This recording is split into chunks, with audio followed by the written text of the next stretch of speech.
এ জীবনে না করিলাম বন্দেগী, গুনাহ করে কাটাইলাম জিন্দেগি। এ জীবনে না করিলাম বন্দেগী, গুনাহ করে কাটাইলাম জিন্দেগি, গুনাহ করে কাটাইলাম জিন্দেগি। তওবা করে আবার তওবা ভাঙ্গিলাম, তওবা করে তওবা আবার ভাঙ্গিলাম,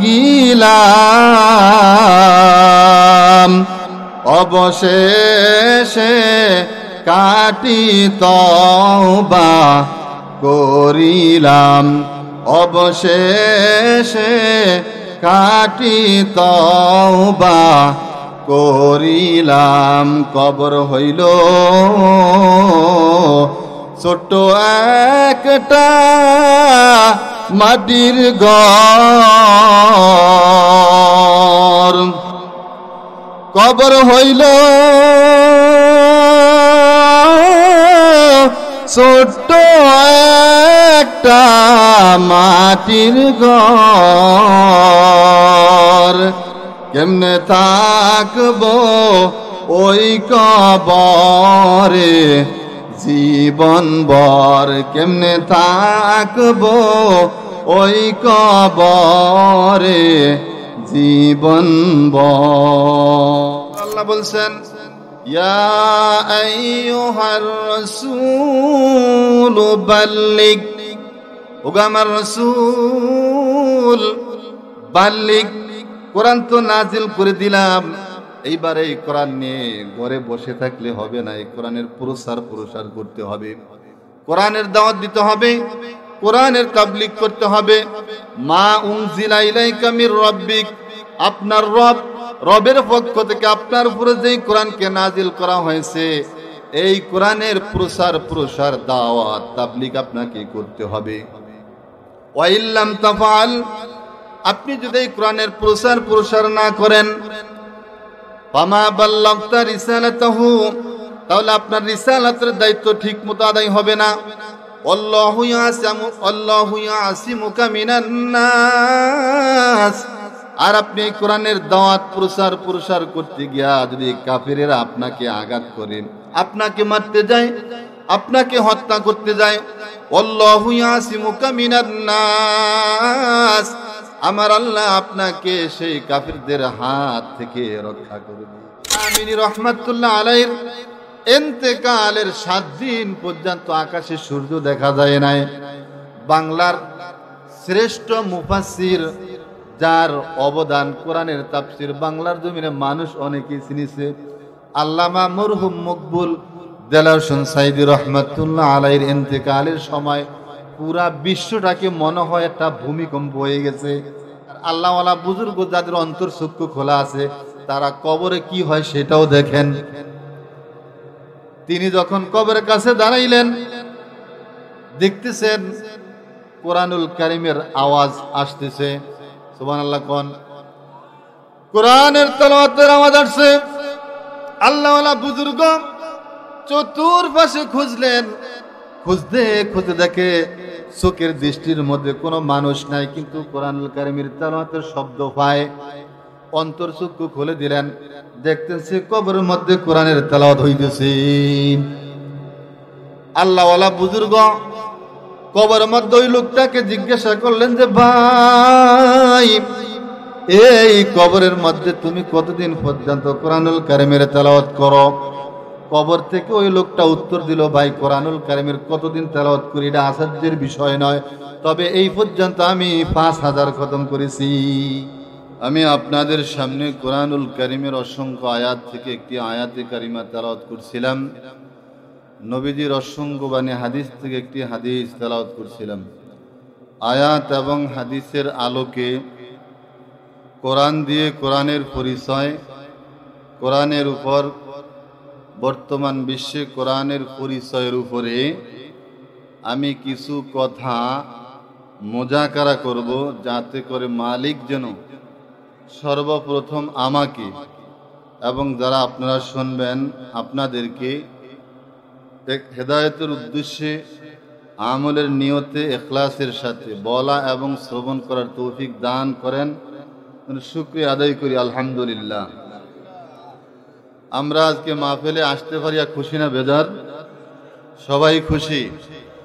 দীর্ঘক্ষণ পর্যন্ত আলোচনা চলতেছে, আপনারা খুব মনোযোগ দিয়ে শুনছেন।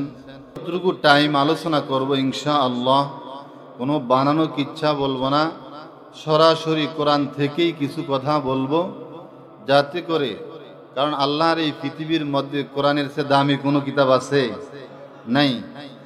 আল্লাহর এই পৃথিবীতে আল্লাহ তাআলা 104 খানা কিতাব নাজিল করেছেন। তার মধ্যে 100 খানা হইল সহিফা, আর 4 খানা হইল বড় বড় কিতাব, তাওরীত, জাবুর, ইনজিল, কোরআন। এই 4 খানা হইল বড় বড় কিতাব। আর এই বড় বড় 4 খানা কিতাব মধ্যে আমাদেরকে যে 1 খানা কিতাব দান করা হয়েছে, এই কিতাবই অন্যান্য কিতাবগুলির মধ্যে সবচেয়ে দামি কিতাব। হাদিসে পাকের মধ্যে বলা আছে 100 সহিফার মধ্যে যে বরকত ফজিলত আছে, এই 4 খানা বড় বড় কিতাবের মধ্যে ওই ফজিলত আছে। আবার এই 4 খানা কিতাবের মধ্যে যত রকম ফজিলত, বরকত, রহমত আছে, আল্লাহ তাআলা সকল রহমত, বরকত, ফজিলতগুলি আমাদের কোরআনের মধ্যে রেখেছে। এবং পুরা কোরআনের মধ্যে যত রহমত, বরকত আল্লাহ তাআলা রেখেছেন, সকল রহমত, বরকতগুলি আল্লাহ তাআলা সূরা ফাতিহার মধ্যে রেখেছেন। আবার পুরা সূরা ফাতিহার মধ্যে যত রহমত, বরকত আছে, আল্লাহ তাআলা সকল রহমত, বরকত, ফজিলতগুলি বিসমিল্লাহর মধ্যে রেখেছেন। আমরা সবাই বিসমিল্লাহ পারি না? বিসমিল্লাহটা বরকতের আশায়, ফজিলতের উদ্দেশ্য নিয়ে আমরা সকলে একবার পড়ব। বিসমিল্লাহির রহমানির রহিম। এই বিসমিল্লাহর মধ্যে 4টা শব্দ আছে। বিসমি এক শব্দ, আল্লাহ এক শব্দ, রহমান এক শব্দ, রহিম এক শব্দ। আর এই 4টা শব্দের মধ্যে পুরা বিসমিল্লাহর মধ্যে 19টা অক্ষর আছে, 19টা হরফ আছে। কবি বলছেন তসমিয়ারা ওয়ারদ জাবায়াদ মুদাম আতেশে দোজখ গুনাদ বর খুদ হারাম।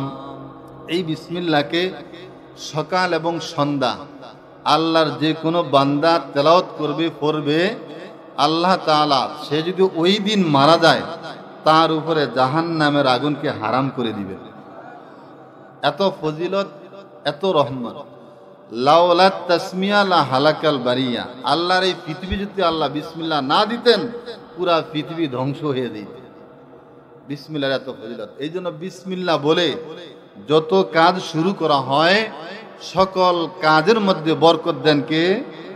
আল্লাহ তাআলা। আর যেই কাজের মধ্যে বিসমিল্লাহ বলা হয় না, ওই কাজটা লেজ কাটা থেকে যায়। এই জন্য কিতাবের মধ্যে যতটা কিতাব আছে, সকল কিতাবের মধ্যে এই বিসমিল্লাহ দিয়েই শুরু করা হয়েছে। কোরআন শরীফ কি বিসমিল্লাহ দিয়ে শুরু করা হয় নাই? কোরআনকেও বিসমিল্লাহ দিয়ে শুরু করা হয়েছে। তাই আমি আপনাদের সামনে যেই বিষয়ের উপর আলোচনা করুন, সেই বিষয়টা হচ্ছে আল্লাহর এই জমিনে সর্বপ্রথম কোরআন নাজিল হয়েছেন। নাজিল হওয়ার পরেই কোরআনের দাওয়াত, প্রসার এবং কোরআনের পরিচয়, এর উপরে কথা বলবো। তো কোরআন নাজিল হওয়ার বিষয়, সর্বপ্রথম আল্লাহর এই পৃথিবীতে কোরআন নাজিল হয়েছে যে মক্কার পাশে, বাইতুল্লাহর পাশে আম্মাজান খাদিজার বাড়িতে আমাদের নবীজি বসবাস করতেন। কাছাকাছি জায়গা, বেশি দূরে নয়। মক্কার পাশে আম্মাজান খাদিজার বাড়িতে। তো নবীজি একদিন খাদিজাকে বলছেন যে, খাদিজা, আমার মনে চাচ্ছে আমি একটু একা একা শুনি, নীরবতা অবলম্বন করতে মন চায়, এই সবার থেকে একটু আলাদা আলাদা চলতে মন চায়। খাদিজাকে এই কথাগুলো নবীজি বলতেছেন। তো খাদিজা বললেন আপনি যদি একা একা চলতে মন চায়, নীরবতা অবলম্বন করতে মন চায়, আপনি চলেন। আল্লাহর নবী আম্মা জান খাদিজাকে এই কথাগুলো বলে নবীজি সেখান থেকে 3.5 মাইল দূর, মক্কা থেকে 3.5 মাইল দূর গারে হেরা অথবা জাবালে নূর, ইংরেজিতে বলা হয় মাউন্ট অফ লাইট, 3.5 মাইল বাইতুল্লাহর থেকে 3.5 মাইল দূরে এই জায়গাটিতে আল্লাহর নবী খাদিজার সাথে কথা বলে সেখানে গেলেন। থাকার জন্য খাদিজার কাছ থেকে খানা নিয়ে গেলেন। সেখানে খানা শেষ হওয়া পর্যন্ত আমাদের নবীজি গারে হেরায় আল্লাহ পাকের ইবাদতে মশগুল ছিলেন, ইবাদতে মশগুল রইলেন। খানা শেষ হয়ে গেল, সেখান থেকে আবার আম্মাজান খাদিজার বাড়িতে আসলেন, আবার খানা নিয়ে গেলেন। আবার কখনো নবীজির খানা শেষ হয়ে গেলে আম্মাজান খাদিজা খানা দিয়ে আসতেন। এইভাবে 1 দিন আর 2 দিন 3 দিন নয়, আমাদের নবীজি বাইতুল্লাহ থেকে সেখানে গারে হেরার মধ্যে 6 মাস 3 দিন পর্যন্ত অবস্থান করছেন। 6 মাস 3 দিন পর্যন্ত গারে হেরার মধ্যে আল্লাহর নবী আল্লাহ তাআলার ইবাদতে মশগুল। হঠাৎ করে জিবরাইল চলে আসলেন আল্লাহর পক্ষ থেকে, এসে আমাদের নবীজিকে বললেন, ইয়া মুহাম্মদ ইকরা। আমার আল্লাহ বলছেন আমাকে পাঠিয়েছেন আপনার কাছে, আপনি পড়ার জন্য। নবীজিকে জিবরাইল বললেন ইকরা, আপনি পড়েন, আল্লাহর পক্ষ থেকে অর্ডার। আমার নবী বললেন মা আনা বিকারির, আমি পড়তে জানি না, আমাকে পড়ানো হয় নাই, আমাকে শেখানো হয় না, আমি কিভাবে পড়ব? আল্লাহর নবীকে হযরতে জিবরাইল আলাইহিস সালাতু ওয়াস সালাম কাছে ডাকলেন, বুকের সাথে জড়িয়ে ধরলেন, এমন জোরে চাপ দিলেন, নবীজি বললেন আমি ব্যথা পাইতেছি। নবীজিকে ছেড়ে দেওয়া হইল। সংক্ষেপে বলতেছি এইভাবে 3 বার পর্যন্ত আল্লাহর নবীকে বলা হইল ইকরা, আপনি পড়েন। নবীজি বললেন মা আনা বিকারিন, 3 বার একই কথা বললেন, আমি তো পড়তে জানি না, আমাকে পড়ানো হয় নাই, আমাকে শেখানো হয় নাই, আমি কিভাবে পড়ব? 3 বার একই কথা বললেন। চতুর্থবারের সময়, আগে যে 3 বার এক কথা বলছেন, চতুর্থবারের সময় সেই কথা বলেন নাই। আমার নবীজিকে বলা হইল চতুর্থবারের সময় ইকরা বিসমি রাব্বিক, ওগো আল্লাহর হাবিব, ওগো মুহাম্মদ, আল্লাহ এবার আপনাকে বলছেন যিনি আপনাকে সৃষ্টি করছেন তার নামে পড়ার জন্য। 3 বারের কথা একরকম ছিলেন, আর চতুর্থবারের কথা আলাদা একরকম ছিলেন। নবীজিকে যখন আল্লাহর নামে পড়ার জন্য বলছেন, আল্লাহর নবীকে যখন আল্লাহর নামে পড়ার জন্য বলছেন, আমার আপনার নবী মায়ার নবী, দয়ার নবী এইবার সূরা আলাক থেকে 5টা আয়াত তেলাওয়াত করে ফেলছেন। ইকরা বিসমি রাব্বিকাল্লাযী খালাক, খালাকাল ইনসানা মিন আলাক, ইকরা ওয়া রাব্বুকাল আকরাম, আল্লাযী আল্লামা বিল কলম, আল্লামাল ইনসানা মা লাম ইয়ালাম। আমার নবীজি 5টা আয়াত তেলাওয়াত করে ফেলছেন। সর্বপ্রথম ওহী নাজিল হইল। আয়াত নাজিল হওয়ার পরে নবীজির গায়ে প্রচন্ড জ্বর হয়েছে, নবীজির পুরা শরীর ব্যথা হয়ে গেছে। নবীজি গারে হেরা থেকে সেখান থেকে ডাইরেক্ট আম্মাজান খাদিজার বাড়ি চলে আসলেন। এসে আম্মাজান খাদিজাকে বললেন, ওগো খাদিজা, আমার জীবনের বিষয়, আমার জানের বিষয় আমার খুব ভয় হইতেছে, মনে হয় আমি আর বাঁচব না, মনে হয় আমি মরে যাব। ওগো খাদিজা, আমাকে জলদি করে ঘুরে দেন, চাদর দিয়া ঘুরে দেন। আল্লাহর নবী মুহাম্মদ রাসূলুল্লাহ সাল্লাল্লাহু আলাইহি ওয়াসাল্লামকে আম্মাজান খাদিজা শুয়ে দিলেন এবং চাদর দিয়া ঘুরে দিলেন। নবীজি শুয়া শুয়া আল্লাহর নবীকে ওহী নাজিল হওয়ার বিষয়গুলি বলতেছেন, আর নিজের জানের বিষয়, মরে যাবেন বাঁচবেন না, নিজের জীবনের বিষয় খুব ভয় হয়। আম্মাজান খাদিজাকে কথাগুলি বলতেছেন। খাদিজা বললেন, ওগো হুজুর, ওগো আল্লাহর রাসূল, আপনি ইন্তেকালের বিষয়, আপনি নিজের জানের বিষয় আপনি ভয় করবেন না। আপনাকে আল্লাহ তাআলা লাঞ্ছিত করবেন না, আমার আল্লাহ আপনাকে পদদলিত করবেন না, বেইজ্জতি করবেন না। কারণ আপনি মক্কার জমিনে 40 বছর পর্যন্ত বড় হয়েছেন। আপনাকে মক্কার সকল লোকগুলি ভালোবাসে, আপনাকে খুব মহব্বত করে। মক্কার অসংখ্য মানুষের আমানতগুলি আপনার কাছে রাখা হইতো। মক্কার অসংখ্য মানুষের কাগজপত্র আপনার কাছে, জায়গা জমিনের কাগজপত্র রাখা হইতো। আপনাকে আল্লাহ তাআলা জয় করবেন না, লাঞ্ছিত করবেন না, ভয় পাবেন না। এবং মক্কার অসংখ্য মানুষের অনেক মামলা মোকদ্দমা ঝগড়া মামলা হইতো, সকল সমস্যার সমাধানগুলি আল্লাহ আপনি করে দিতেন। কাজে আপনার উপর দোয়া আছে, আপনি ভয় করবেন না। আপনাকে আল্লাহ তাআলা এমন এক আসন দান করবেন যে আসনের মালিক আল্লাহ রব্বুল আলামিন অন্য কোন নবীকে দান করে নাই। এত সম্মান, এত ইজ্জত আল্লাহ আপনাকে দান করলেন। আমার নবীজি খুশি, মহা খুশি, খুব খুশি। মক্কার জমিনে কোরআন নাজিল হয়ে গেল। এইবার অন্য এক সূরার মধ্যে আল্লাহ তাআলা নবীজিকে যখন কোরআন নাজিল করে দিলেন, নবীজিকে বলা হইল সূরা মায়েদার 67 নম্বর আয়াতে আমার আল্লাহ বলছেন, ইয়া আইয়ুহার রাসূল বাল্লিগ, ওগো আমার রাসূল বাল্লিগ, কোরআন তো নাজিল করে দিলাম, এইবার এই কোরআন নিয়ে ঘরে বসে থাকলে হবে না, এই কোরআনের প্রচার করতে হবে, কোরআনের দাওয়াত দিতে হবে, কোরআনের তাবলীগ করতে হবে। মা উনজিলা ইলাইকা মির রাব্বিক, আপনার রবের পক্ষ থেকে আপনার উপরে যেই কোরআনকে নাজিল করা হয়েছে, এই কোরআনের প্রচার দাওয়াত তাবলীগ আপনাকে করতে হবে। ওয়া ইল্লাম তাফআল, আপনি যদি এই কোরআনের প্রচার না করেন, ফামা বাল্লাগতা রিসালাতাহু, তাহলে আপনার রিসালাতের দায়িত্ব ঠিক মতো আদায় হবে না। আল্লাহু ইয়াসিমুকা মিনান নাস, আর আপনি এই কোরআনের দাওয়াত প্রচার করতে গিয়া যদি কাফেরেরা আপনাকে আঘাত করে, আপনাকে মারতে যায়, আপনাকে হত্যা করতে যায়, আল্লাহু ইয়াসিমুকা মিনান নাস, আমার আল্লাহ আপনাকে সেই কাফেরদের হাত থেকে রক্ষা করবেন। আসেন এইবার আমার নবীজি টোটালে 23 বছর জীবনে কোরআন নাজিল হয়েছে, তার মধ্যে 13 বছর ছিলেন মক্কার জমিনে। মক্কার জমিনে 13 বছর পর্যন্ত নবীজি কোরআনের দাওয়াত দিয়েছিলেন। আর এই 13 বছরের মধ্যে 3 বছর নবীজি গোপনে কোরআনের দাওয়াত দিয়েছেন। মুসলমানের সংখ্যা কম ছিল, ইসলামের পক্ষে লোক কম ছিল।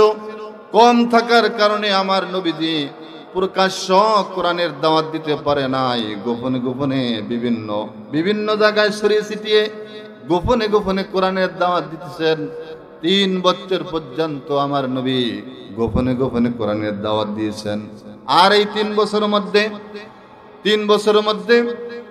39 জন মুসলমান ছিলেন, 40 নম্বর মুসলমান হয়েছেন হযরত ওমর ফারুক রাদিয়াল্লাহু তাআলা আনহু। আল্লাহর নবীর সাহাবী হযরত ওমর রাদিয়াল্লাহু তাআলা আনহুর জন্য আগের দিন আল্লাহর কাছে প্রার্থনা করলেন, ওগো আল্লাহ, মক্কার জমিনে 3 বছর হইল গোপনে কোরআনের দাওয়াত দেই, প্রকাশ্য দাওয়াত দিতে পারি না। আল্লাহ গো, আপনি যদি মক্কার জমিনে 2 ওমরের 1 ওমরকে ইসলামের জন্য কবুল করেন, তাহলে প্রকাশ্য কোরআনের দাওয়াত দেওয়া যাবে। আল্লাহর কাছে প্রার্থনা করলেন, দোয়া করলেন। আমার আল্লাহ সেই দোয়াটাকে ওমরের শানে কবুল করে ফেলছেন।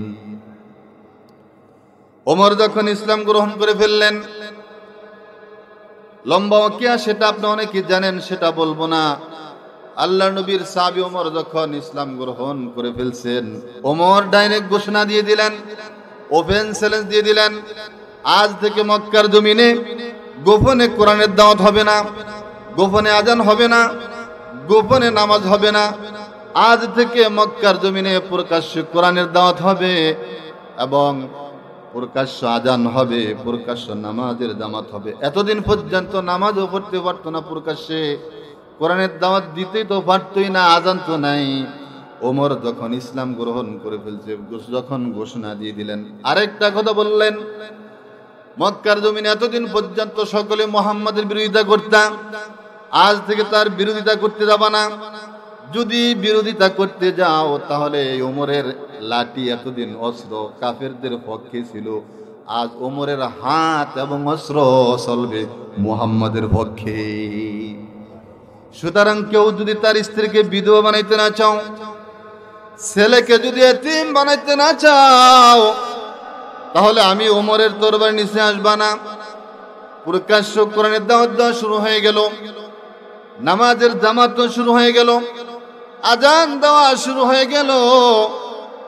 এইবার প্রকাশ্য কোরআনের দাওয়াত দেওয়া শুরু করলেন। কোরআনের দাওয়াত দিতে গিয়ে নবীজিকে নানা রকমের ঠাট্টা বিদ্রুপ করা শুরু করলো।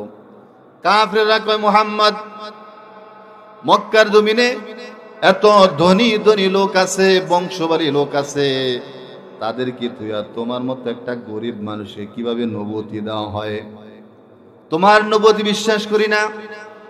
একজনে বলছেন, মুহাম্মদ তুমি পাগল, নাউজুবিল্লাহ কোন। আমার আল্লাহ কোরআনুল কারীমের মধ্যে জানিয়ে দিয়েছেন, না না না, মুহাম্মদ পাগল না। মক্কার জমিনে তোমাদের কাছে 40 বছর পর্যন্ত বড় হয়েছে, তোমরা এতদিন তাকে পাগল বলো নাই।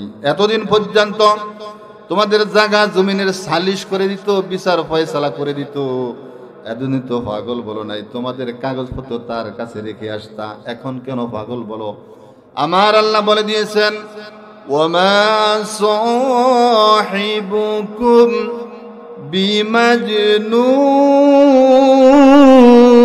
বিমাজনুন, তোমাদের সাথী মুহাম্মদ পাগল না, তিনি হইলেন আমি রবের পক্ষ থেকে সত্য পয়গম্বর।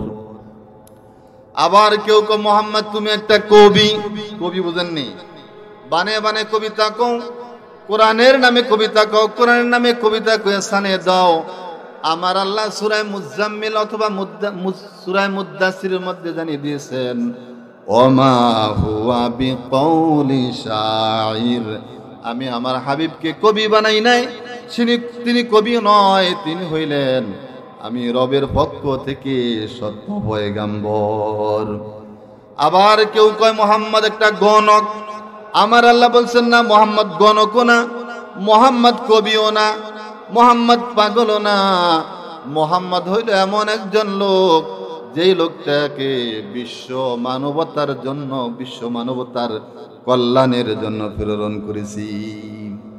যেই যুগে মানুষগুলি নবী ঈসার পরে আমাদের নবী আসার আগ পর্যন্ত 6 থেকে 650 বছর পর্যন্ত এমন একটা জাহালতের যুগ হয়েছে, এমন একটা অজ্ঞতার যুগ হয়েছে, মানুষগুলি আপন কন্যা সন্তান হওয়াকে লজ্জা মনে করত। শুধু লজ্জাই মনে করত না, কন্যা সন্তান হইলে তাদেরকে জিন্দা দাফন করে ফেলতো। এমন জাহালতের যুগ হয়েছে। মক্কার মধ্যে, বাইতুল্লাহর মধ্যে, আল্লাহর ঘরের মধ্যে তারা উলঙ্গ ছবি পর্যন্ত উঠাইছে কিনা? উলঙ্গ ছবি উঠাইছে। এবং জাহালতের এমন একটা যুগ হয়েছে, এই জাহালতের যুগকে দূর করার জন্য আমি একজন পথ প্রদর্শক হিসাবে আমার নবী জনাবে মুহাম্মদুর রাসূলুল্লাহ সাল্লাল্লাহু আলাইহি ওয়াসাল্লামকে মক্কার জমিনে পাঠাইলাম। ওয়ামা আরসালনাকা ইল্লা রাহমাতাল লিল আলামিন, গোটা বিশ্বের জন্য আমি মুহাম্মদ সাল্লাল্লাহু আলাইহি ওয়াসাল্লামকে রহমত হিসাবে পাঠাইলাম। আবার কেউ কয়, বুঝলাম তুমি পাগলও নয়, গণকও নয়, কবিও নও, তাহলে আমরা আজ থেকে ভাবলাম তুমি কোরআনের নামে হাত দিয়া লিখে দাও এবং কণ্ঠ দিয়ে চালিয়ে দাও। আমার আল্লাহ তাও বলে দিয়েছেন, ওয়ালাউ তাকাওয়ালা আলাইনা বাদাল আকাবিল, আমার হাবিব মুহাম্মদ যদি নিজের নামে, কোরআনের নামে হাত দিয়ে লিখে দিতেন, কণ্ঠ দিয়ে চালিয়ে দিতেন, আমার আল্লাহ বলছেন আমি তার হাতকে কেটে দিতাম, আর তার কণ্ঠনালীকে চেপে ধরতাম। সুতরাং কোরআন হইল হক বাণী, সত্যের বাণী, আর এই সত্যবাণীর পথ প্রদর্শক হচ্ছেন আমাদের নবী মুহাম্মদ রাসূলুল্লাহ। আবার কেউ বলছেন তুমি বানে বানে এক এক রকম, অর্থাৎ একটা মানুষকে যদি আটকানোর চেষ্টা করে অনেক রকম কথা বলে না, বলে আমার আল্লাহ সব কথাগুলো কোরআনের মধ্যে খুলে খুলে বর্ণনা করে দিয়েছেন কাফেরদেরকে বুঝানোর জন্য। আমার আল্লাহ বলছেন মা ইয়ান্তিকু আনিল হাওয়া ইন হুয়া ইল্লা ওয়াহয়ুন ইউহা।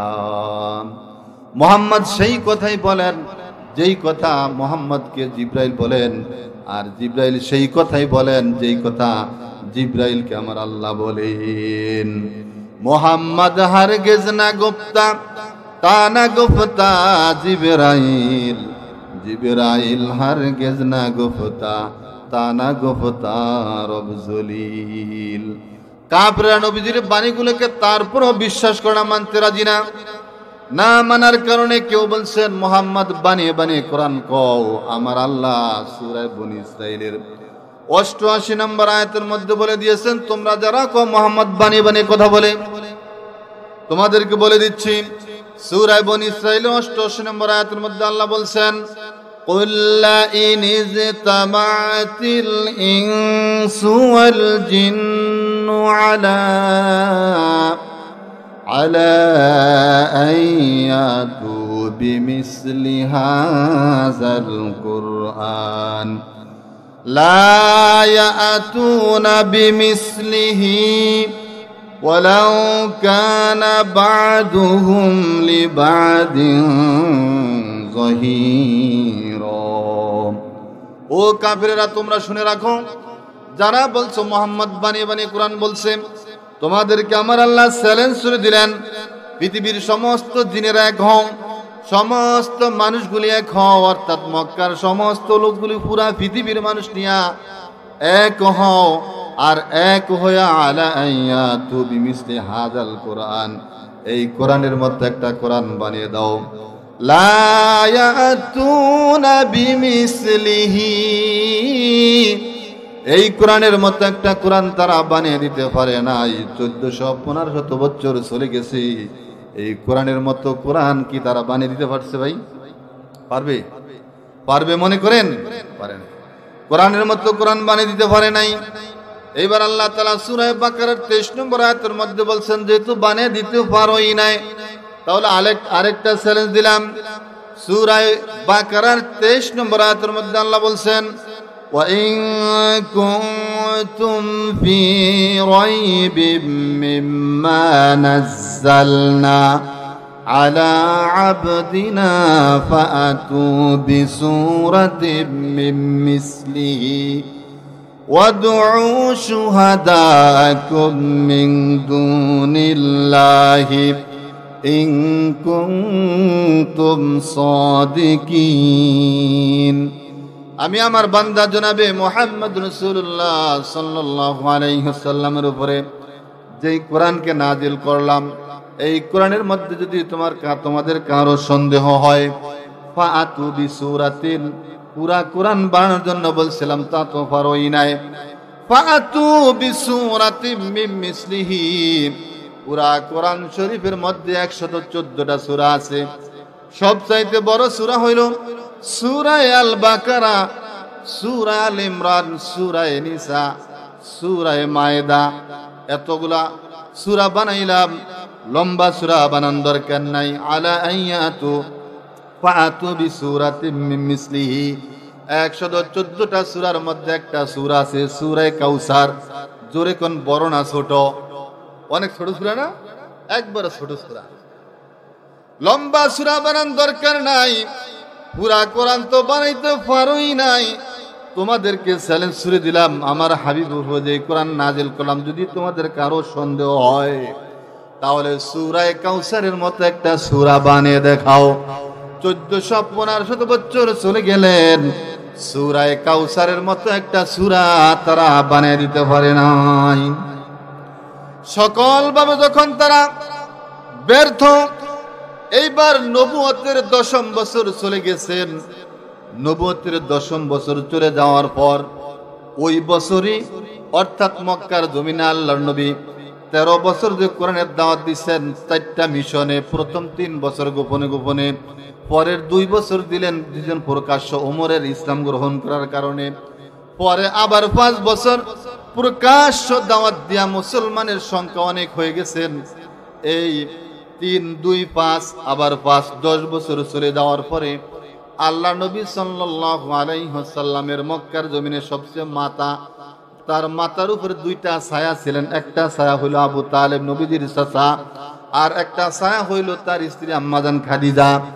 নবুয়তের 10ম বছর যখন মাতার 2টা ছায়া চাচা আবু তালেব আম্মা জান খাদিজার ইন্তেকাল হয়ে গেল, পরের 3 বছর অর্থাৎ মক্কার জমিনে 13 বছরের লাস্টে 3 বছর নবীজির এই 2টা ছায়া চলে যাওয়ার কারণে নবীজিরকে মক্কার কাফিররা এমন জ্বালা যন্ত্রণা, এমন জুলুম নবীজির উপরে করেছেন, নবীজি মক্কা থেকে বাধ্য হয়ে তায়েফে গেলেন।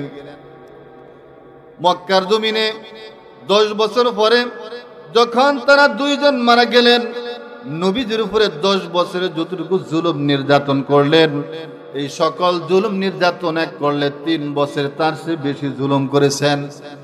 নবীজির যখন 10 বছর শেষ হয়ে গেল, যখন জুলুম করা শুরু করলো, মক্কার কাফিররা সিদ্ধান্ত নিল যে মুহাম্মদ সাল্লাল্লাহু আলাইহি ওয়াসাল্লামের মাথার উপরে 2টা ছায়া ছিল, তারা তো মরে গেছে, এখন তাকে যে কোনো পদ্ধতি হোক মক্কার জন্য একটা সিস্টেম করা লাগবে, আর না হয় আগামী কয়েক বছর পরে আমাদের নেতৃত্ব থাকবে না, আর আমাদের নেতৃত্ব না থাকলে আমাদের কোনো মূল্যায়নই হবে না, কাজে যে কোনো মূল্য হোক মুহাম্মদকে একটা ব্যবস্থা নিতে হবে। আবু জেহেল সমাবেশ ডাক দিলেন, মক্কার জমিনে সমাবেশ ডাক দিলেন। এতদিন পর্যন্ত আমাদের সঙ্গে ছিলেন আবু তালেব, তার কারণে তাকে কিছু বলতে পারি নাই। মক্কার সবচেয়ে ধনী নারী ছিলেন, বংশবলী মহিলা ছিলেন নবীজির স্ত্রী আম্মা জান খাদিজা, তিনিও ছিলেন। এই 2 জনের কারণে মুহাম্মদকে কিছুই বলি নাই। এরপরে একটা কথা বলছেন এই 10 বছরের মধ্যে, সেই কথাটা ছিল এইভাবে, আবু তালেবকে বললেন, ওগো আবু তালেব, তুমি আমাদের সঙ্গী, আমাদের সাথে, আমাদের দলের লোক, কাজে মুহাম্মদ যেই ভাবে কোরআনের দাওয়াত দিচ্ছে আমাদের পক্ষের লোকগুলি তার দিকে চলে যাচ্ছে, তুমি তোমার বাতিজাকে বলো কোরআনের দাওয়াত যেন আর একটু ধীর গতিতে দেয়, আরো দ্রুত গতিতে না দেয়। আবু তালেবের কাছে রিকোয়েস্ট করলেন তার সঙ্গী সাথীরা, তার দলের লোকেরা। আবু তালেব বাতিজাকে অর্থাৎ আমার নবীকে ডেকে বললেন, ওগো বাতিজা, মক্কার জমিনে তোমাকে অনেক ছায়া আশ্রয় দিছি, এখন আমার শেয়ার জায়েজ অবস্থা, ক্ষমতা জায়েজ অবস্থা, এখন যদি আমার একটা রিকোয়েস্ট রাখো, আমার একটা অনুরোধ রাখো। চাচাজানকে বললেন, চাচাজান কি অনুরোধ, কি আপনার আবেগ বলেন।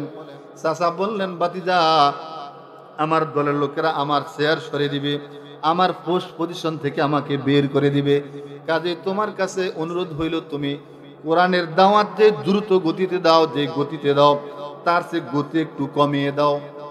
নবীজি বললেন, চাচা, আমি যে কোরআনের দাওয়াত দেই, কোরআন তো আমার ব্যক্তিগত ফ্যামিলির কথা না, আমার দেশের কথা না, আমি এমন এক মহান মালিকের দাওয়াত প্রচার করে কোরআনের দাওয়াত যতটা গতিতে দিতেন তার চেয়ে গতি আরো বাড়িয়ে দিলেন। বিনিময়ে মুসলমানের সংখ্যা বেড়ে গেল। এটাই ছিল আবু তালেবের 10 বছরের একটা রিকোয়েস্ট নবীজির কাছে। অত্যন্ত ভালো জানতেন আমার নবীজিকে আবু তালেব অনেক মহব্বত করতেন। অনেক সময় বাবা মরে গেলে চাচারা ভাতিজাদেরকে অনেক মহব্বত করে না, করে কিনা? অনেক মহব্বত করে, অনেক ভালোবাসে।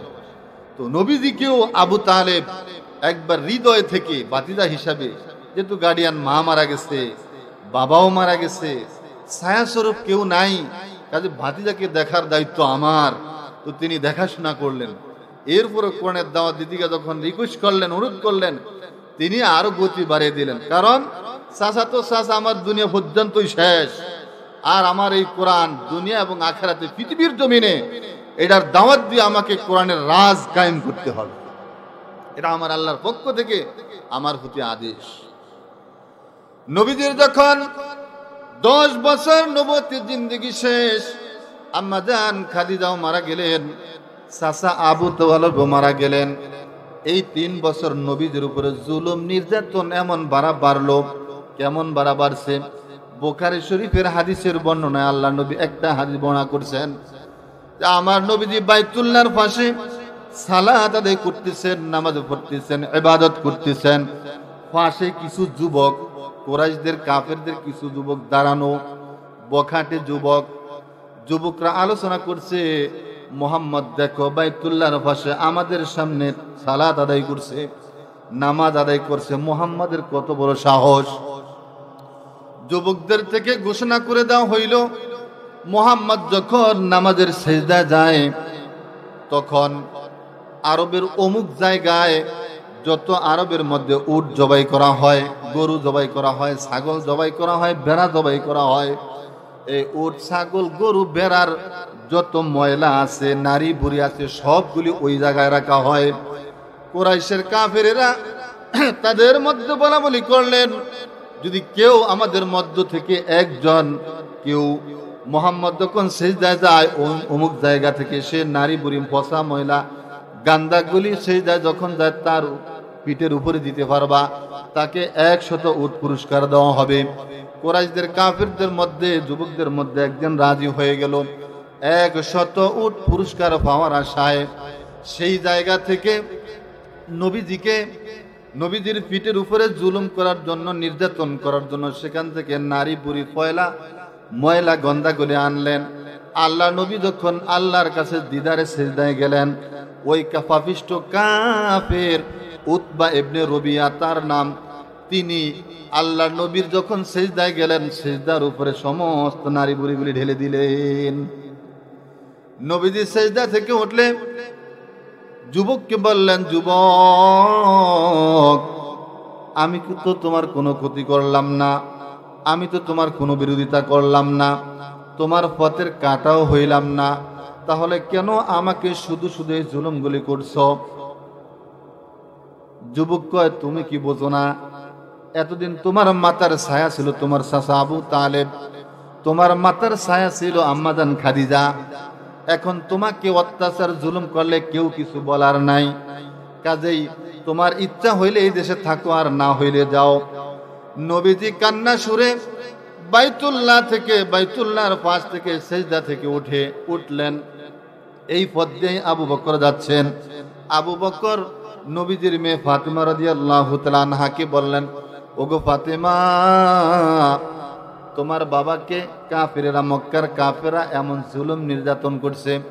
আম্মা জান ফাতেমা রাদিয়াল্লাহু তাআলা আনহা বাড়ি থেকে আসলেন, এসে দেখে নবীজির পিঠের উপরে ময়লা, পাঞ্জাবিটা গঞ্জিটা জামাটা চেঞ্জ করে তাকে পায়ে পরিষ্কার করলেন। এইভাবে শুধু জুলুম একটা নয়, শত শত জুলুম করার পরে নবীজির মধ্যে একটা ক্ষোভ এসেছে, ওরে মক্কার যুবক, ও আমার জন্মের দেশের লোক, আমি তো তোমাদের কারো বিরোধিতা করি না, আমাকে আল্লাহ পাঠাইলেন কোরআনের দাওয়াত দেওয়ার জন্য, সঠিক কথা বলার জন্য, মানুষগুলোকে লিতুখরিজান নাসা মিনাজ জুলুমাতি ইলান নূর। 1400 বছর পর্যন্ত, 650 বছর পর্যন্ত মানুষগুলো অন্ধকারের মধ্যে ছিলেন। এই অন্ধকার থেকে মানুষগুলো আলোকিত জীবন দেওয়ার জন্য আমার আল্লাহ আমাকে পাঠায়া কোরআনের প্রসার করাই দিয়েছেন। তোমরা কেন আমার উপরে জুলুম করো? নবীদের মনে ক্ষোভ আসছে এবং কাফেররা সিদ্ধান্ত নিছে। নবীজি সেই জায়গা থেকে জুলুমের শিকার হইয়া চলে গেলেন। আম্মা জান হযরত হালিমাতুস সাদিয়া রাদিয়াল্লাহু তাআলা আনহা, নবীজির দুধ মাতা হযরত হালিমাতুস সাদিয়া রাদিয়াল্লাহু তাআলা আনহা যেই দেশে বসবাস করতেন, ওই দেশে কোরআনের দাওয়াত দেওয়ার জন্য মক্কা থেকে চলে যাবেন। মনে কোনো ক্ষোভ, মক্কার দিকে তাকিয়ে বলেন, ওরে মক্কা, তোর কাছে আর থাকতে পারলাম না, তোর দেশের যুবকরা আমাকে থাকতে দিল না, তোর দেশের লোকেরা আমাকে থাকতে দিল না, আমি চললাম। নবীজি এই কথা বলে চলে গেলেন আম্মা জান হালিমাতুস সাদিয়া রাদিয়াল্লাহু তাআলা আনহার দেশে।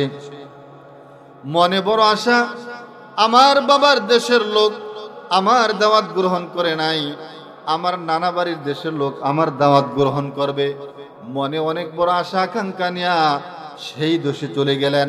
তখন ওই দেশটা পরিচালনা করতেন তিন ভাই, আব্দে ইয়ালির তিন সন্তান, তিনজনে এই দেশটা পরিচালনা করতেন। আল্লাহ নবী মক্কা থেকে সর্বপ্রথম গিয়ে এই তিনজনের কাছে গেলেন, তিনজনকে কালেমার দাওয়াত দিয়ে দিলেন, লা ইলাহা ইল্লাল্লাহু মুহাম্মাদুর রাসূলুল্লাহ, আল্লাহ ছাড়া কোনো মাবুদ নাই, মুহাম্মদ আমি তোমাদের নবী, এই কথা মেনে আল্লাহর পথে আসো, তোমরা সঠিক পথ প্রাপ্ত হইবা। আল্লাহ নবীর এই কথাগুলি কালেমার দাওয়াত তারা গ্রহণ করে নাই, বরং তিনজন তিন রকম কথা বললেন আল্লাহর নবীকে, যে তোমার মতো একজন গরিব মানুষকে আল্লাহ বুঝি নবুয়ত দান করছে, মক্কার জমিনে কি আর কোনো লোক ছিল না? এইভাবে তিনজন তিন রকম ঠাট্টা বিদ্রূপ আল্লাহর নবীকে করলেন। এই পর্যন্তই ক্ষান্ত নয়, এই তিনজন নবীজিকে লাঞ্ছিত করার জন্য ছোট ছোট শিশুদেরকে নবীজির পিছনে লেলিয়ে দিলেন পাথর মারার জন্য। গুড়া গুড়া ফোলাফাই নবীজিকে পাথর মারা শুরু করলেন। পাথর মারতে মারতে নবীজির শরীরটা ছিল অত্যন্ত নরম শরীর, একবারে সুন্দর শরীর, এত সুন্দর শরীর ছিলেন, পাথর মারলে নবীজির চামড়ার সাথে লেগে রক্ত বাহির হইতেন। যে গায়ে মশা মাছি পর্যন্ত পরাকে আল্লাহ হারাম করে দিয়েছেন, সেই কোরআনের দাওয়াত দেওয়ার জন্য রক্তে রঞ্জিত হয়েছেন। আজকে আমি কোরআনের প্রসার করতে যে আমাকে হাদিয়া দেওয়া হয়, কথা ঠিক কিনা, টাকা দেওয়া হয়, ভালো মেহমানদারিও করা হয়, কিন্তু ভাই ও বন্ধু এমন একটা সময় আসলো, এমন একটা সময় ছিল যখন কোরআনের দাওয়াত দিলেই মারা হইতো। কোরআনের দাওয়াত দিলে আঘাত করা হইতো, মারা হইতো, প্রকাশ্য দাওয়াত দিতে পারতেন না। আল্লাহর নবীকে বিভিন্নভাবে লাঞ্ছিত পদদলিত করত।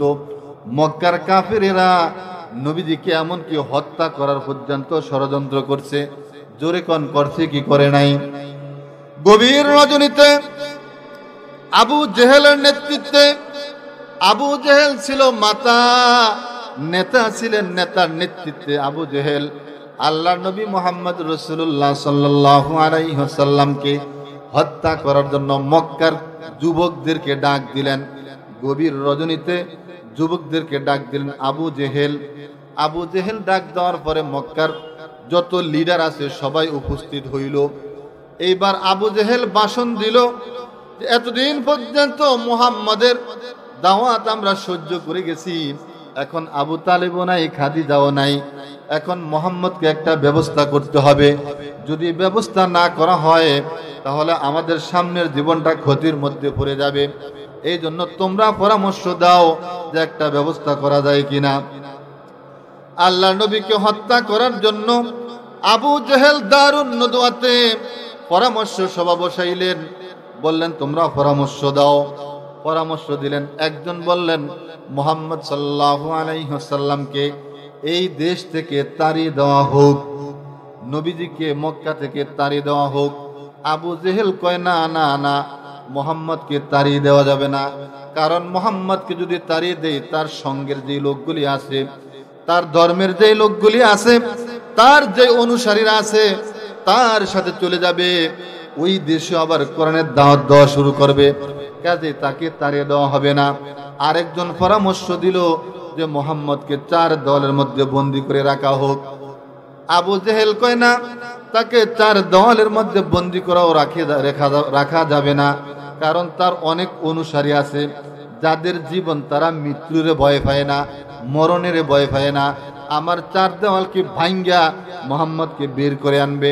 আরেকটা পজিশন হবে, এমন একটা পজিশন হবে যেই পজিশনের মাধ্যমে মক্কার সব লোকগুলি তার কাছে গেলে নতুন করে ইসলাম ধর্ম গ্রহণ করে ফেলবে।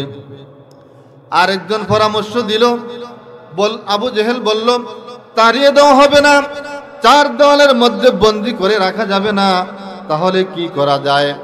মিস্টার ইবলিস কাফিরের সুরত দুরিয়া পরামর্শ দিলেন, নেতাজি আমি একটা পরামর্শ দিতে চাই।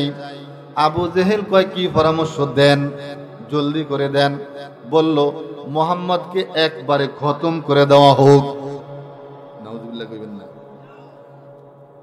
আল্লাহ যাকে বাঁচান তাকে কেউ মারতে পারেন না। ওয়াতুইজ্জু মান তাশাউ ওয়া তুযিল্লু মান তাশাউ বিয়াদিকাল খায়র ইন্নাকা আলা কুল্লি শাইইন কদির। প্রত্যেকটা জিনিসের উপরে আল্লাহ কুদরতওয়ালা, আল্লাহ কাদের, আল্লাহ সর্বশক্তিমান। আল্লাহ যাকে ইজ্জত দিবেন কেউ তাকে বেইজ্জত করতে পারবেন না, আবার আল্লাহ যাকে ইজ্জত দিবেন তাকে কেউ বেইজ্জত করতে পারবেন না। এটা কার নিশানা? আল্লাহ তাআলার নিশানা। আল্লাহ তাআলা পৃথিবীর জমিনে অসংখ্য মানুষকে ইজ্জত দিয়েছেন, আবার অসংখ্য মানুষকে আল্লাহ তাআলা বেইজ্জত করছেন কি করেন নাই? আবু জেহেল বড় নেতা ছিল, নাম শুনলে আমরা আলাইহিস সালাম কই, রহমাতুল্লাহ আলাইহি কই না, কেন কই না? অথচ তার নাম তো এখন আমরা মুসলমান হিসেবে তার নাম নেই। তবে নেই কেন নেই? ঘৃণ্যত হিসাবে নেই। আর অন্যদিকে বেলালে হাবশী রাদিয়াল্লাহু তাআলা আনহু, আল্লাহ তাআলার একজন সাহাবী, যার ঠোঁট মোটা ছিল, দেখতে ভালো ছিল না, চেহারা ভালো ছিল না, চেহারা অত সুন্দর ছিল না, কিন্তু আমরা তার নাম শুনলে কি বলি? আলাইহিস সালাতু ওয়াস সালাম রাদিয়াল্লাহু তাআলা আনহু বলি। অর্থাৎ আল্লাহ তাদের উপর রাজি ছিলেন। পৃথিবীতে যত মানুষ আসবা আমি আল্লাহ বলে গেলাম তোমরা তাদের উপর রাজি থাকবা।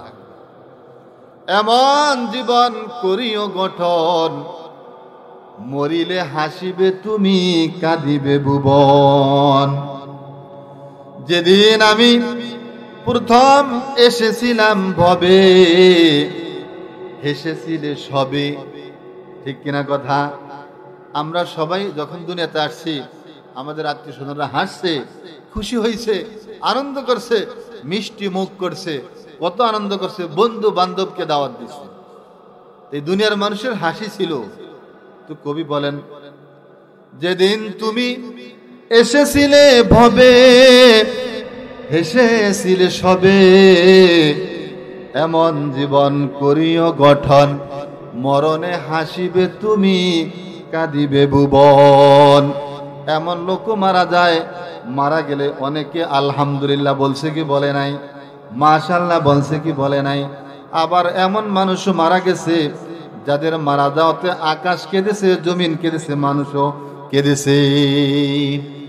মুফতি আমিনী রহমাতুল্লাহ আলাইহির ইন্তেকালের 7 দিন পর্যন্ত আকাশে সূর্য দেখা যায় নাই। বাংলার শ্রেষ্ঠ মুফাসসির, যার অবদান কোরআনের তাফসীর বাংলার জমিনে মানুষ অনেকেই চিনেছে, আল্লামা মরহুম মকবুল দেলাওয়ার হোসেন সাঈদী রহমাতুল্লাহ আলাইহির ইন্তেকালের সময় পুরা বিশ্বটাকে মনে হয় একটা ভূমিকম্প হয়ে গেছে। আল্লাহর ওলিরা মারা গেলে আল্লাহ তাদের জন্য দুনিয়ার জীবনও ভয় নাই, আখিরাতের জীবনও তাদের কোনো চিন্তা নাই। আলা ইন্না আউলিয়া আল্লাহ লা খাউফুন আলাইহিম ওয়ালা হুম ইয়াহজানুন। যারা আল্লাহর ওলি, যারা আল্লাহর দোস্ত, যারা আল্লাহর বন্ধু, তাদের জীবনে, এই দুনিয়ার জীবনে কোনো ভয় নাই, আখিরাতের জীবন নিয়ে তাদের কোনো চিন্তা নাই। কথা ঠিক না? আল্লাহর আরো বড় বড় ওলি, গাউস, কুতুব, পীর, মাশায়েখ দুনিয়ার জমিনে ছিলেন, যাদের ইন্তেকালে রহমতুল্লাহ আলাইহি বলা হয়, দোয়া করা হয়। আল্লাহর এক বান্দা রাস্তা দিয়ে হাঁটছেন, আল্লাহওয়ালা বুজুর্গ মানুষ রাস্তা দিয়ে হাঁটতেছেন। হাঁটতে হাঁটতে কিছুক্ষণ যাওয়ার পরে পথে কিছু কবরের সাক্ষাৎ, কবরের সাথে দেখা হইল, কবরের সাথে দেখা হইল। দাঁড়িয়ে গেলেন। কবর দেখলে আমরা দাঁড়িয়ে গিলাম, আসসালামু আলাইকুম ইয়া আহলাল কুবুর, এই দোয়াটা পড়ি না? আল্লাহর ওলি বুজুর্গ কবর দেখে আসসালামু আলাইকুম ইয়া আহলাল কুবুর দোয়াটা পড়ে ফেলছেন। দোয়াটা পড়ার সাথে সাথে আল্লাহওয়ালা বুজুর্গের অন্তর চক্ষু খোলা ছিল। আমাদের হলো চর্ম চক্ষু সব দেখি, আর আল্লাহওয়ালা বুজুর্গ যাদের অন্তর চক্ষু খোলা আছে তারা কবরে কি হয় সেটাও দেখেন। তিনি যখন কবরের কাছে দাঁড়াইলেন, দেখতেছেন কোরআনুল কারীমের আওয়াজ আসতেছে। সুবহানাল্লাহ কোন কোরআনের তেলাওয়াতের আওয়াজ আসছে। আল্লাহওয়ালা বুজুর্গ চতুর্পাশে খুঁজলেন, খুঁজতে খুঁজতে দেখে চোখের দৃষ্টির মধ্যে কোনো মানুষ নাই, কিন্তু কোরআনুল কারীমের তেলাওয়াতের শব্দ পায়। অন্তর্চক্ষু খুলে দিলেন, দেখতেছে কবরের মধ্যে কোরআনের তেলাওয়াত হইতেছে। আল্লাহওয়ালা বুজুর্গ কবরের মধ্যে ওই লোকটাকে জিজ্ঞাসা করলেন যে ভাই, এই কবরের মধ্যে তুমি কতদিন পর্যন্ত কোরআনুল কারীমের তেলাওয়াত করো? কবর থেকে ওই লোকটা উত্তর দিল, ভাই কোরআনুল কারীমের কতদিন তেলাওয়াত করি এটা আশ্চর্যের বিষয় নয়, তবে এই পর্যন্ত আমি 5000 খতম করেছি। কোথায় থেকে কথা বলেন, কোথায় থেকে? কবরের মধ্যে কোরআনুল কারীমের 5000 খতম। ওনার এই কবরের মধ্যে এই কথা শুনিয়া আল্লাহওয়ালা বুজুর্গ কয় সুবহানাল্লাহ। আপনি আমি শুননা যেমন সুবহানাল্লাহ বলছে, আল্লাহওয়ালা বুজুর্গ সুবহানাল্লাহ কইছেন। আল্লাহওয়ালা বুজুর্গ যখন সুবহানাল্লাহ বললেন, কবর থেকে আরেকটা আওয়াজ আসছে যে ভাই, আপনি যে সুবহানাল্লাহ বলছেন আমাকে সুবহানাল্লাহটা দেন, আর আমার 5000 খতম কোরআন আপনি নিয়ে যান। বুঝলেন নাই? আমার 5000 খতম আপনি নিয়ে যান, আর আপনার একটা সুবহানাল্লাহ আমাকে দিয়ে যান। কবরের লোকটা কয় বুঝলাম না। উপরের লোকটা কয় আল্লাহওয়ালা দরবেশ বুজুর্গ কয় বুঝলাম না, কোথায় 5000 আর কোথায় মাত্র একটা সুবহানাল্লাহ? জিজ্ঞাসা করছে ভাই কেন কেন একটা সুবহানাল্লাহ নিতে চাও, আর কেন 5000 খতম কোরআন শরীফ তুমি দিতে চাও? কবরের লোকটা কয় ভাই, ও আল্লাহওয়ালা বুজুর্গ, আমি কবরের মধ্যে থাকিয়া 5000 খতম কোরআন পড়েছি, আমাকে একটা নেকি দেওয়া হয় নাই। আর আমি যখন দেখলাম আমার কথা শুনে আপনি সুবহানাল্লাহ বলছেন, আমি দেখলাম 7 আকাশের নিচে 7 জমিনের নিচে যত ফেরেশতারা আছে সকল ফেরেশতারা আপনার আমল নামায় নেকি লেখার প্রতিযোগিতা শুরু করছে। এই জন্য আল্লাহর কোন এক বান্দা বলতেছেন, একবার সুবহানাল্লাহ যদি বলেন, আর আপনার এই সুবহানাল্লাহটা যদি ফেরেশতাদের সুবহানাল্লাহর সাথে মিলে যায়, আপনার জন্য জান্নাত ওয়াজিব হয়ে যাবে। জীবনের 2 রাকাত নামাজ যদি নামাজের মতো হয়ে যায়, আল্লাহ তাআলা 2 রাকাত নামাজের উসিলা করে আমাদেরকে মাফ করে দিবেন। ওয়াজ মাহফিলে আসি, যদি মনোযোগ দিয়ে শুনি, আমলের নিয়তে শুনি, হতে পারে জীবন এটা শেষ মাহফিল। কথা ঠিক কিনা? হতে পারে জীবনের এটা শেষ মাহফিল।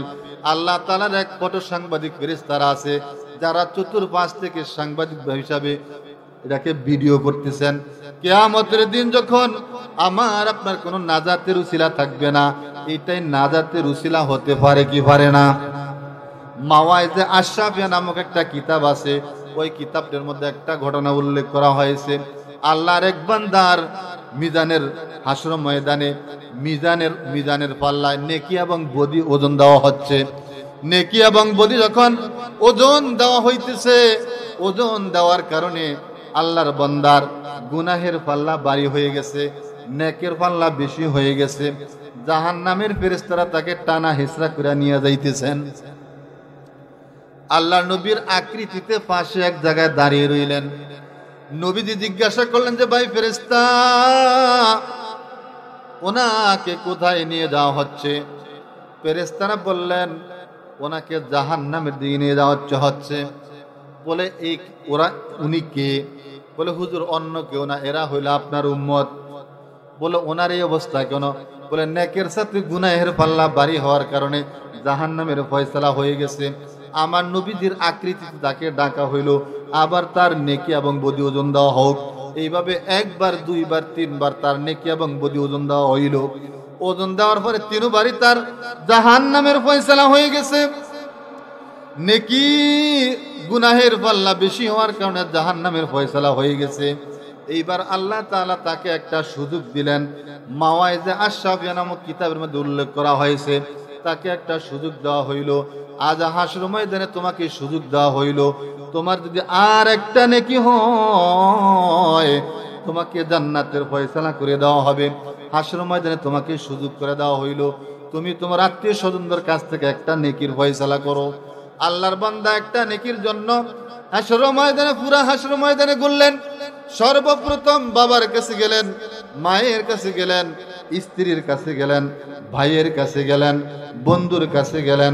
কোরআনুল কারীমের আয়াতের মধ্যে কথাটা এইভাবে উল্লেখ করা হয়েছে, ইয়াউমা ইয়াফিরুল মারউ মিন আখিহি ওয়া উম্মিহি ওয়া আবিহি। ভাইয়ের কাছে গেলেন, ভাই বলেন আমার কোনো ভাই ছিল না। বাবার কাছে গেলেন, বলে আমার কোনো সন্তানই ছিল না। স্ত্রীর কাছে গেলেন নেকের জন্য, একটা নেকের জন্য। স্ত্রী বলে আমার কোনো স্বামী ছিল না। এইভাবে একে একে এই পৃথিবীর মধ্যে যাদের জন্য আমরা রোদে শুকাই, বৃষ্টিতে ভিজি, সত্য কথা মিথ্যা কথা কয়ে টাকা কামাই করি, অর্থাৎ এক কথায় ফ্যামিলি, পরিবার পরিজন, যাদের জন্য এত কষ্ট করলাম, এত দুঃখ করলাম, নিজের সুন্দর জামা গায়ে দিই নাই, সন্তানের মুখে হাসি ফুটানোর জন্য ভালো ভালো জামা কাপড় পরিধান করাইছি, স্ত্রীকে খুশি রাখার জন্য বাজারের সেরা দামের কাপড়টা এনেছি, এবং সন্তান ছেলে মুখের মুখে হাসি ফুটানোর জন্য সত্য মিথ্যা কয়া কামাই করছি কি করি নাই? করছি কি করি নাই? যাদের জন্য এত কষ্ট করলাম তাদের সকলের কাছে গেলেন, একটা নেকির জন্য জান্নাতের ফয়সালা হবে। একটা নেকিও পুরা হাসর ময়দান ঘুরলেন, পাইলেন না। না পায়া মন খারাপ, একটা নেকির ব্যবস্থাও আজ হাসর ময়দানে হইল না। অথচ দুনিয়ার জমিন এদের জন্য কত কষ্ট করলাম, মন খারাপ অবস্থায় জাহান্নামের বাসিন্দা হয়ে, জাহান্নামের আসামি হয়ে চলে যাচ্ছেন। হঠাৎ করে একজনের সাথে সাক্ষাৎ, তিনি বলেন, ভাই মন এত খারাপ কেন? বলে, ভাই হাসর ময়দানে ভাইয়ের কাছে গেলাম, মায়ের কাছে গেলাম, বাবার কাছে গেলাম, বন্ধুর কাছে গেলাম, স্ত্রীর কাছে গেলাম, একটা নেকির জন্য, একটা নেকির কারণে আমি জান্নাতে যাইতে পারছি না। যদি একটা নেকি পাইতাম আমার জান্নাতের ফয়সালা হয়ে যেত। এখন মন খারাপ করে চলে যাচ্ছি। বলে, ভাই আমার একটা নেকি আছে, আমারও মিজানের পাল্লা হয়েছে, আমার পুরা জীবনে গুনাহে ভরা, মাত্র একটা নেকি আছে, আর সেই নেকিটা হইল দুরুদ। একটা নেকি দিয়ে আমি জান্নাতে যাইতে পারবো না, কাজে আমার একটা নেকি যদি আপনি জান্নাতে যাইতে পারেন, আমার একটা নেকি আমি আপনাকে দিয়ে দিলাম। এ জীবনে না করিলাম বন্দেগী, গুনাহ করে কাটাইলাম জিন্দেগি। জীবনে না করিলাম বন্দেগী, গুনাহ করে কাটাইলাম জিন্দেগি, গুনাহ করে কাটাইলাম জিন্দেগি। তওবা করে আবার তওবা ভাঙ্গিলাম, তওবা করে তওবা আবার ভাঙ্গিলাম, অবশেষে কাটি তওবা করিলাম, অবশেষে কাটি তওবা করিলাম। কবর হইল ছোট্ট একটা মাটির ঘর,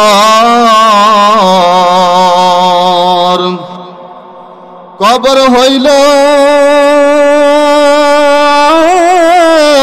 ছোট্ট একটা মাটির ঘর। কেমনে থাকবো ওই কবরে জীবন ভর, কেমনে থাকবো ওই কবরে জীবন ভর। কবরে সাথী নাই, কবরে বাতি নাই, কবরে বন্ধু বান্ধব কেহ নাই। হযরতে ওসমান আল্লাহর নবীর বিখ্যাত সাহাবী, আমিরুল মুমিনিন, যিনি নবীজির হাতে জান্নাতের টিকিট পাইছে কি পায় নাই? পাইছে কিনা? ওসমান রাদিয়াল্লাহু তাআলা আনহু আল্লাহর নবীর হাতে জান্নাতের টিকিট পাইছে। টিকিট পাওয়া সত্ত্বেও যখন কবরে ফাঁস দিয়া যাইতেন, লেদা ফলাই ফলাইনের মতো, বাচ্চা ফলাইয়ের মতো হাউ মাউ করে কেঁদে দিতেন, হাউ মাউ করে কেঁদে দিতেন কবরের ভয়ে। জিজ্ঞাসা করা হইল, আপনি কবর দেখলে এত কাঁদেন কেন? ওসমান রাদিয়াল্লাহু তাআলা আনহু উত্তর দিল, এই কবরটা হইল পোকামাকড়ের ঘর, এই কবরটা হইল সাপ বিচ্ছুর ঘর, এই কবরটা হইল একা একির ঘর, এই কবরটা হইল সাপ বিচ্ছুর ঘর, একা একির ঘর, অন্ধকারের ঘর। এই কবরে সাথী নাই, বাতি নাই, বন্ধু নাই, বান্ধব নাই। এই জন্য আমি কবর দেখলেই কাঁদি।